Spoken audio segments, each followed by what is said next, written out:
Good morning, everyone. Well, good morning, everyone. Super excited to be here at the Enterprise Data Summit. We have a special guest with us today, Mathew. George is the managing director at Insight Partners. He's done some amazing investments in the last few years. And before that, he was an operator. He was at Alteryx as the chief operating officer, the CEO at Kespri most recently. And he has a history in data and analytics. He was part of SAP. And before that, he was also a very early team member at Salesforce. George also has a degree in neurobiology, and he's very well educated. So, George, welcome. Rohit, thank you so much. Happy Wednesday morning at the Enterprise Data Summit. Really excited to have this conversation with you, and really looking forward to seeing how this future of data continues to evolve and how we have this discussion today. Yeah, looking forward to it. I'm sure that a lot of people who are joining in today are looking forward to hearing your thoughts on the most disruptive topic in the data industry, on which you've written quite a lot, generative AI. And my first question to you on that, is this a web moment, an internet moment, or a protocol moment, or is this the advent of the cloud as a service moment? How would you characterize this? Yeah, I think it's good to frame it in the context of some of these larger disruptive innovations that have happened in the market for a good part of 25, 30 plus years in computing. And I think you kind of mentioned a few of them, right? The web moment itself, describing how the internet took form and shape at scale in the mid 90s. Certainly subsequent to that, we start to see a number of things that had emerged in terms of technical innovations, particularly around mobile back in the 08, 09 timeframe at the advent of the iPhone in 07. And then subsequently after that, just with the cloud itself coming to scale in the mid 2010s. Now, I kind of look at this as a very similar moment, and probably more on the scale of where the web was back in the mid 1990s.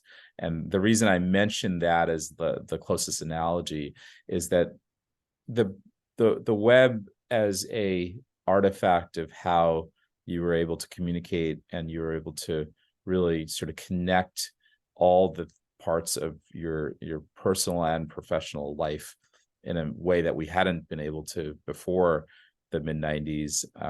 It really sort of transformed enterprises and society.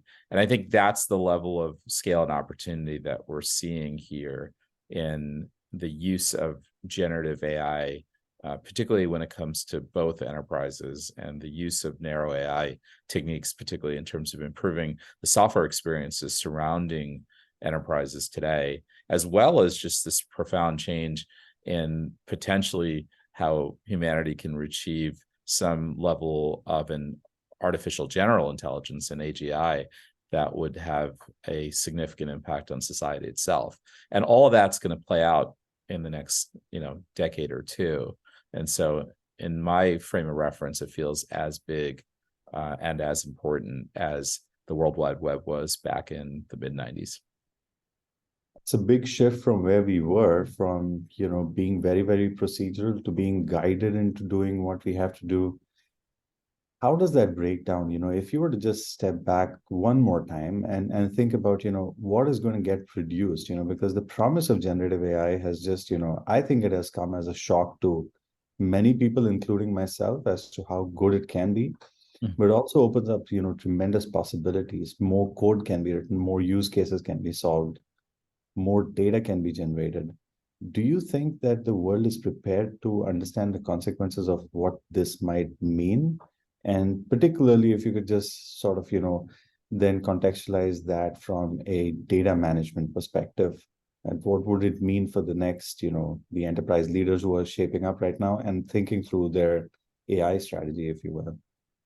Yeah, well, and we'll talk about the data management in a second, but let's kind of think through the first part of that question that you outlined, which is like, why is this different from just a pure use of machine learning and artificial intelligence than what we've had historically with analytics capabilities?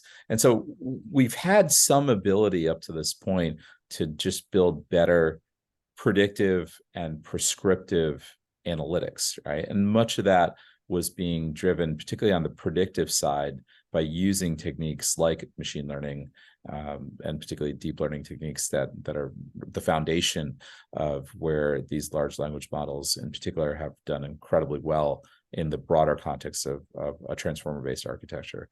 The use of this sort of transformer-based architecture, which is mostly built on top of what we've learned around neural architectures, machine learning as a sort of broader category, but neural-based learning as a more specific subdomain, has been that we never saw an opportunity up to this moment where the ability to bring more data into the models themselves were driving a almost human-like response in terms of model performance and the model's ability to do human-like work.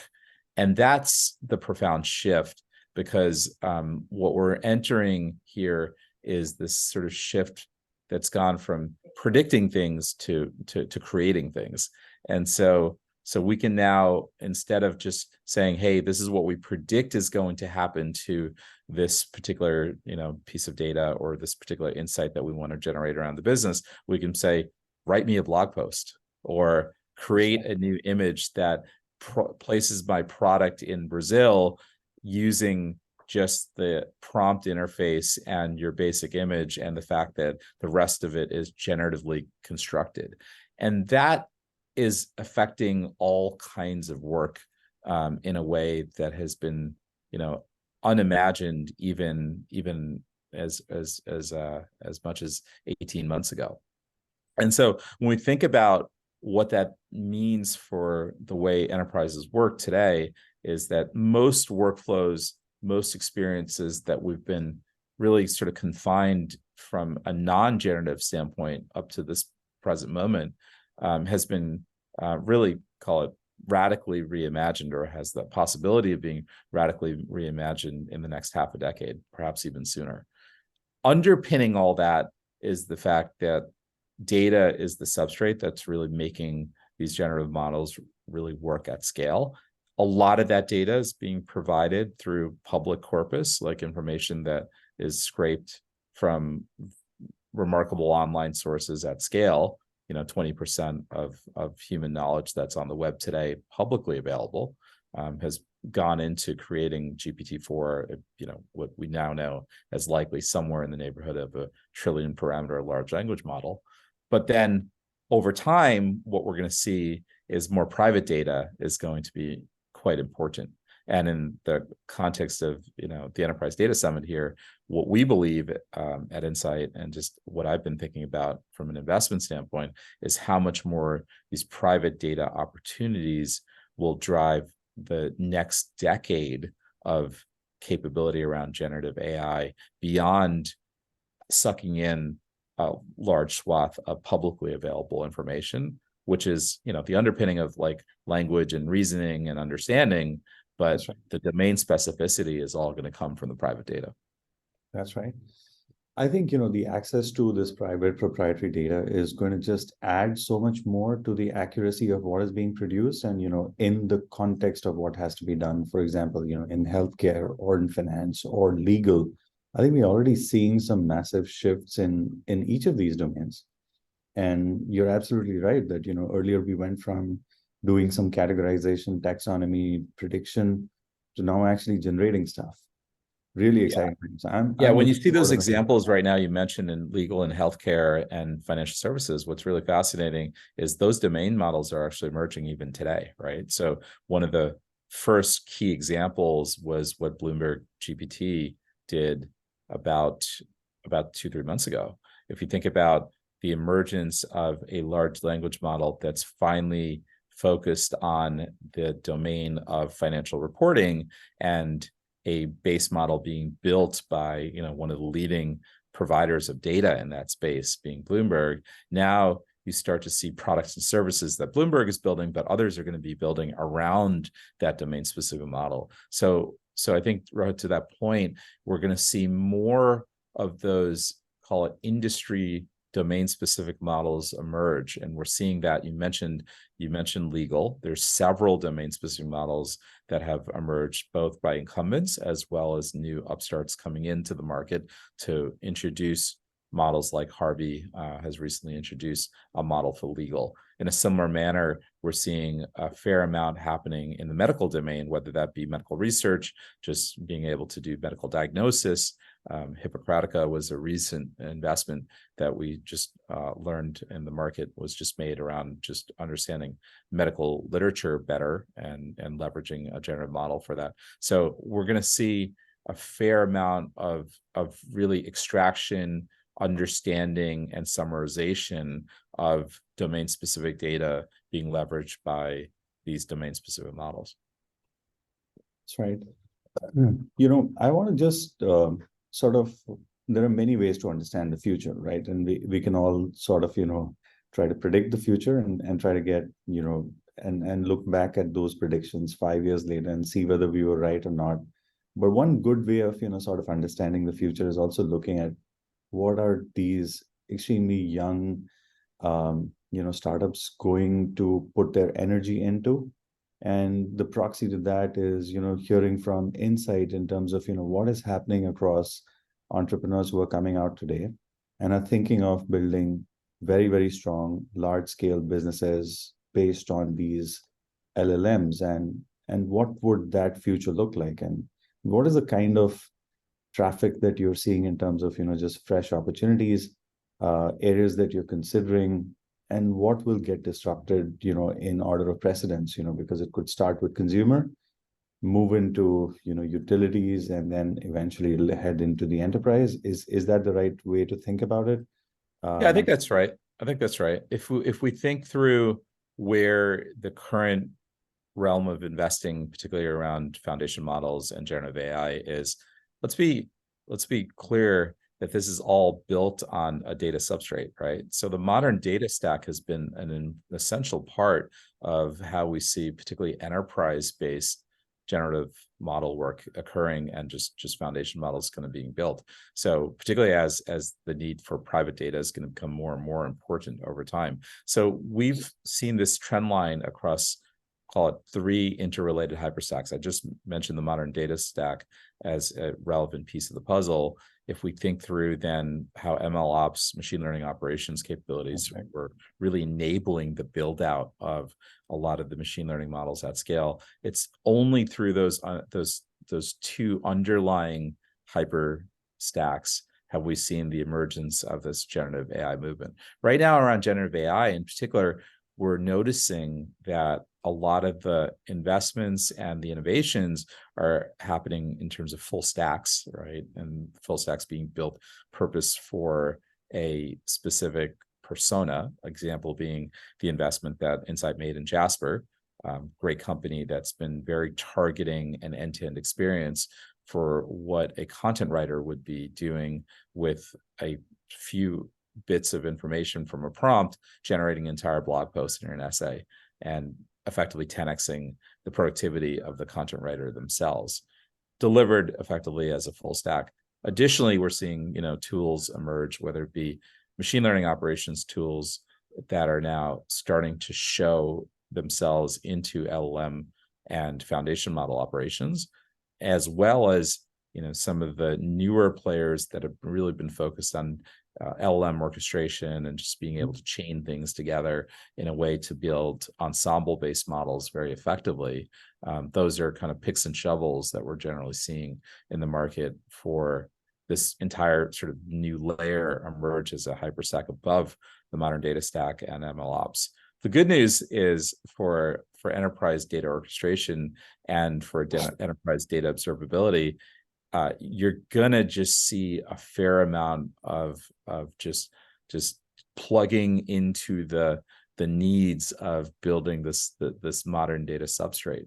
And we certainly saw that already with how much was important from an observability standpoint, a data observability pipeline, data quality perspective, which Acceldata has certainly benefited from these last several years, just in the modern data stack alone. But now just think about how many more tailwinds are emerging because you're building these generative applications, and you have to really understand the data quality and the orchestration that surrounds just getting just high quality observability, particularly from, a data pipeline standpoint.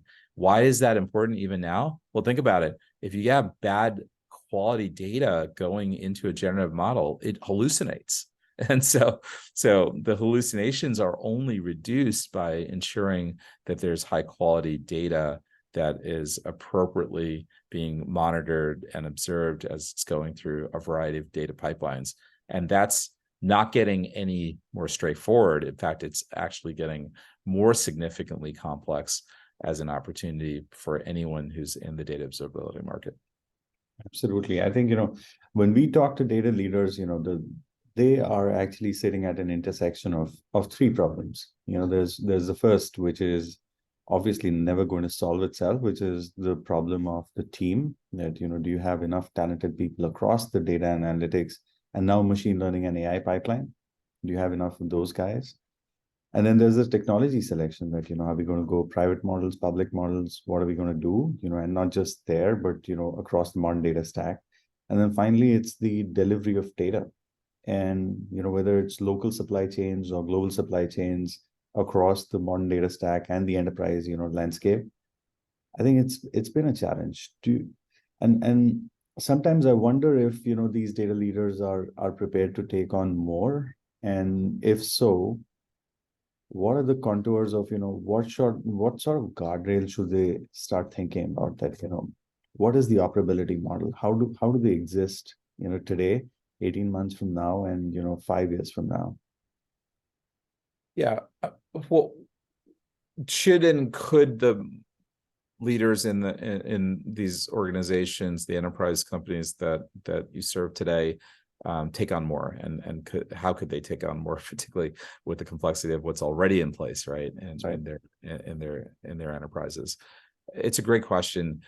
One of the areas that I'm noticing right now is being called simplified because of some of the generative capabilities that we're noticing, is the bar of what the interface between the personas that are being served from an application experience, the software, and the people themselves are in a lot of ways being lowered, right, in terms of accessibility and democratization. Why is that? Because the primary benefit of some of the foundation models and the large language models in particular are that they are introducing much more significantly capable natural language interfaces today to how software runs and works. So in that sense, like, there is just this general democratization and lowering the bar of how many more people have access to complex, capable software, that you don't have to have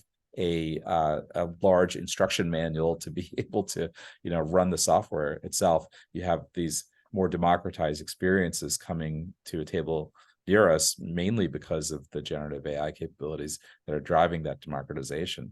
But while that's happening, you still need to be able to deliver high quality data to those endpoints, whether Right. those endpoints be your cloud native data lakes and data warehouses, whether that be some of the applications that are naturally built on top of that operational substrate. And in most of those cases, that complexity in terms of what your data pipelines are not going to somehow be reduced over time. And in a lot of ways, that means that you just need better observability in the mix. And so this is where I think we have a fair amount of room for what we've already seen is, call it, a very good early set of sort of market definition occurring in the data observability space up to this moment. Almost call it reaching more mainstream opportunities in the rest of the space, right? Because even when you and I were talking a few years back, like, everyone didn't know what a data observability product would do and could do and what it should do. And in a lot of ways, you and the team at Acceldata really defined that capability. And now people understand the category itself a little bit more, that there is a important category here around data observability. I think what happens now is you have this mainstreaming, this sort of room to run for many, many enterprises to adopt the need around data observability because of how much fuel is coming out of the generative AI applications that are coming to most of these enterprises. Right. When we think about data pipelines, within Acceldata, the way that we have contextualized this whole thing for us is that, the generation of data is not slowing down. The demand for activation of more data, that's not going to slow down anytime soon.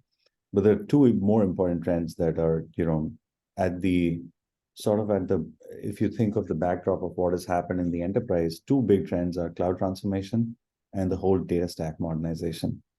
And that requires an immense amount of monitoring because these are hundreds of millions of dollars being put into these two large efforts annually.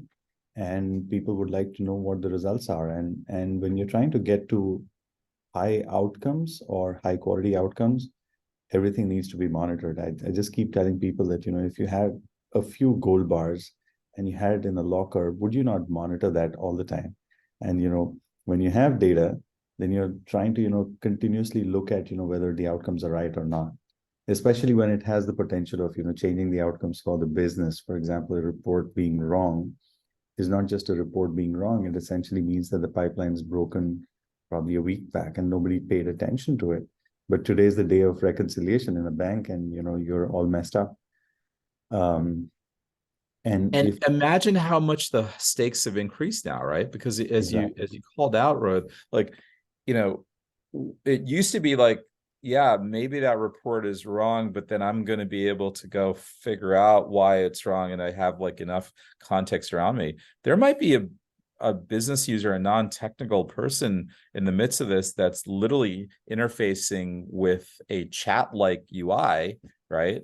And asking a question, and a generative response comes back and it looks authoritative and right. But in reality, if you didn't get enough high quality data into that application, you're going to see some level of unintended corporate hallucination in your chatbot being powered by a generative model. So this is going to become even more profoundly important because like it used to be like, okay, like, a data analyst could, eventually go get to the right answer. But imagine now hundreds, thousands of business users asking questions to their autonomous enterprises, and a generative model being, call it, the sort of front facing, call it, line of where the authoritative response is coming from. If you're not fueling that with high quality data, all kinds of messy mistakes can happen in enterprises today. Absolutely. I think business software is set to change. You're absolutely right. I love the word that you use, autonomous enterprise. I think, that is the future of the enterprise, but it has to be built on, really high quality data. I think you've outlined that part really well. Is there a recommendation or a way to think about, how to structure these teams, because great outcomes are shaped by, amazing teams. Is there like a view on how do you develop talent? How do you acquire some talent to go after this space? Is it, going back to the universities and finding, interesting people to work with, or training the new workforce? What would it take? Yeah, I think what we try to say to both our portfolio companies as well as the relationships that we have with the Global 2000 is exactly the same. When we look at this sort of opportunity that's emerged around data and AI, and now specifically this sort of acceleration in the opportunity with the generative models that we're speaking of, you have to almost kind of bucket your efforts into two areas.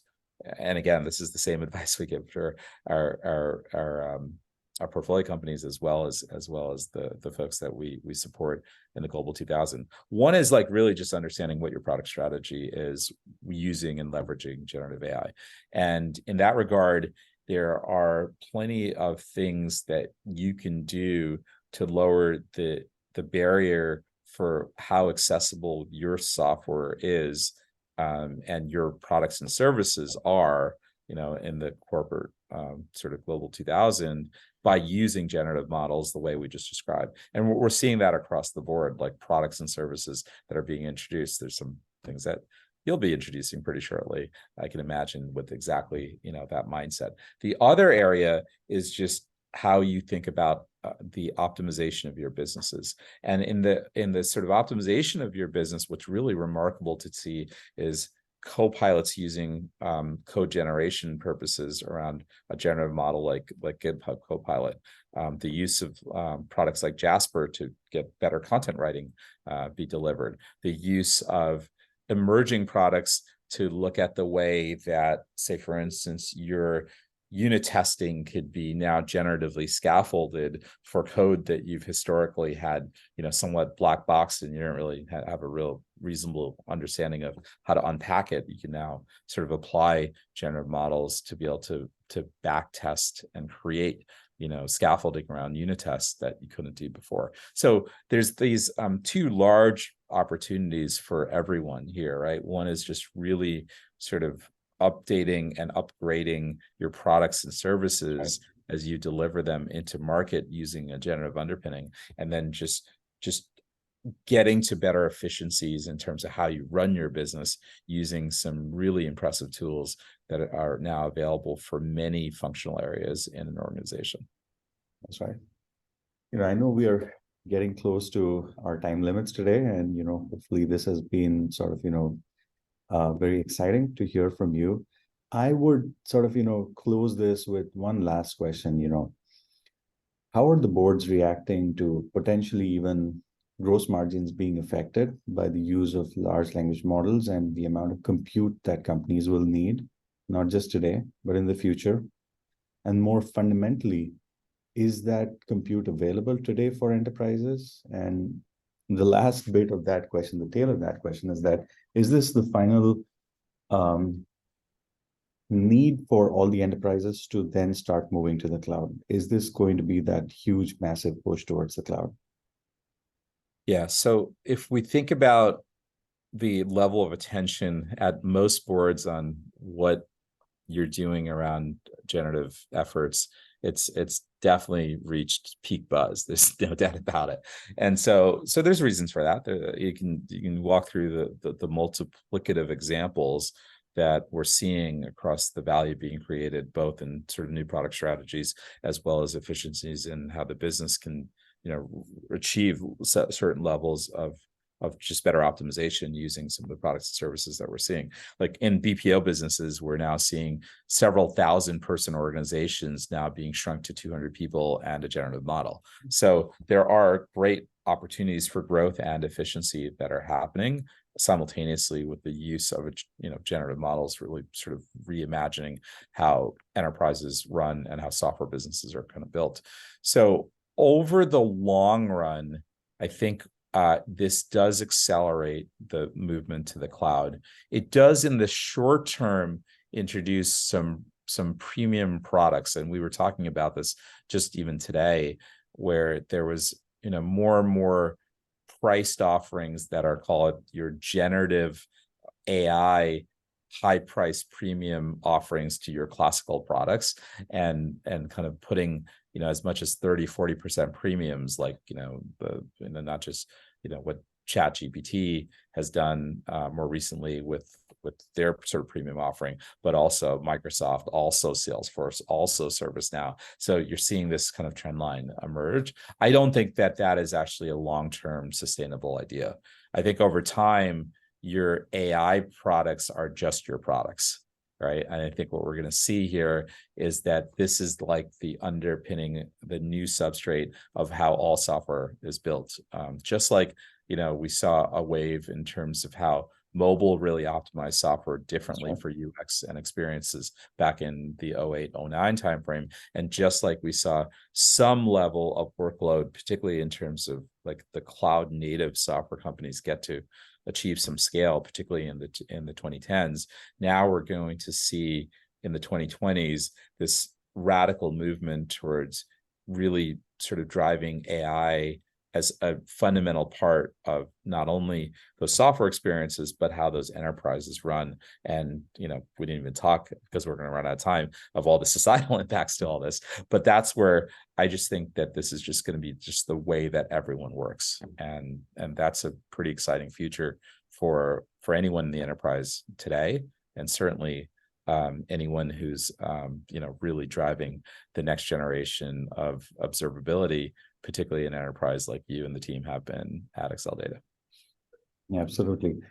Well, George, thank you. I know we can keep going on and on, but hopefully everybody found this, thought-provoking, exciting, and I'm looking forward to the next 5 years from here. So let's see what this whole generative world looks like. Just closing out the session right now, thank you so much for joining us. Hopefully everybody enjoyed this. My name is Rohit, and I'm the founder and CEO of Acceldata. George, thank you once more. Thank you again, and absolutely have a great rest of the day. Appreciate it very much.